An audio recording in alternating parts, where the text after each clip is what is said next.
అందరికీ నమస్కారం. నా పేరు సాన్వి.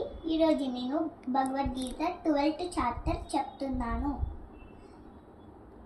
ఓం శ్రీకృష్ణ పరబ్రహ్మణే నమః. అద ద్వాదశోధ్యాయః. భక్తి యోగః.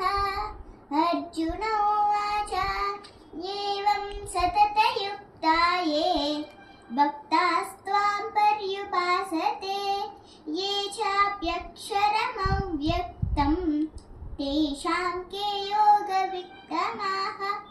श्रीभगवानुवाच मय्यावेशमनो ये मां नित्ययुक्तौ उपासते श्रद्धया परयोपेताः ते मे युक्ततमामताः. ये त्वक्षरमनिर्देश्यम् अव्यक्तं पर्युपासते सर्वत्र गमचिन्त्यं च कूटस्थमचलं ध्रुवं सन्नियम्येन्द्रियग्रामं सर्वत्र समबुद्धयः ते प्राप्नुवन्ति मामेव सर्वभूतहिते रताः. क्लेशोऽधिकतरस्तेषाम् अव्यक्तासक्तचेतसाम् अव्यक्ता हि गतिर्दुःखं देहवद्भिरवाप्यते. ये तु सर्वाणि कर्माणि मयि सन्न्यस्य मत्पराः अनन्येनैव योगेन मां ध्यायन्त उपासते तेषामहं समुद्धर्ता मृत्युसंसारसागरात् भवामि न चिरात् पार्थ मय्यावेशितचेतसां.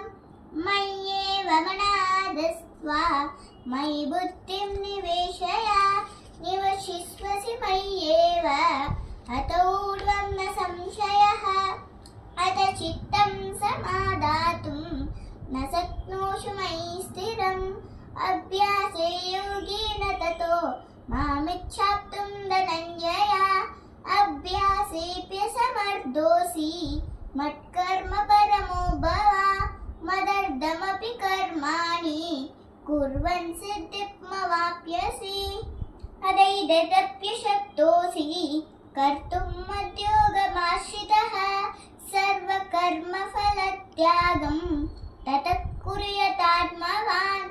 श्रेयो हि ज्ञानमभ्यासात् ज्ञानात् ज्ञानविशिष्यते. ध्यानात् कर्मफलत्यागः त्यागात् शान्तिरनन्तरम्. अद्वेष्टा सर्वभूतानां मैत्रः करुण एव च. निर्ममो निरहङ्कारः समदुःखसुखक्षमी. सन्तुष्टः सततं योगी यतात्मा दृढनिश्चयः. मय्यर्पितमनोबुद्धिः यो मद्भक्तः स मे प्रियः. यस्मान्नोद्विजते लोको लोकान्नोद्विजते च यः. हर्षामर्षभयोद्वेगैः मुक्तो यः स च मे प्रियः. अनपेक्षशुचिर्दक्षः उदासीनो गतव्यतः. सर्वारम्भपरित्यागी यो मद्भक्तः स मे प्रियः. यो न हृष्यति न द्वेष्टि न शोचति न काङ्क्षति शुभाशुभपरित्यागी भक्तिमान् यः स मे प्रियः. समशत्रौ च मित्रे च तदा मानावमानयोः. शीतोष्णः सुखदुःखेषु समः सङ्गविवर्जितः. तुल्यनिन्दास्तुतिर्मौनी सन्तुष्टो येन केनचित्. अनिकेतस्थिरमतिः भक्तिमान् मे प्रियो नरः.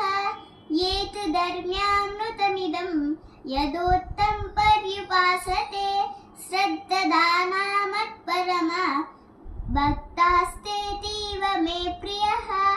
ॐ तत्सदिति श्रीमद्भगवद्गीतासु उपनिषत्सु ब्रह्मविद्यायां योगशास्त्रे श्रीकृष्णार्जुनसंवादे भक्तियोगो नाम 12th अध्यायः.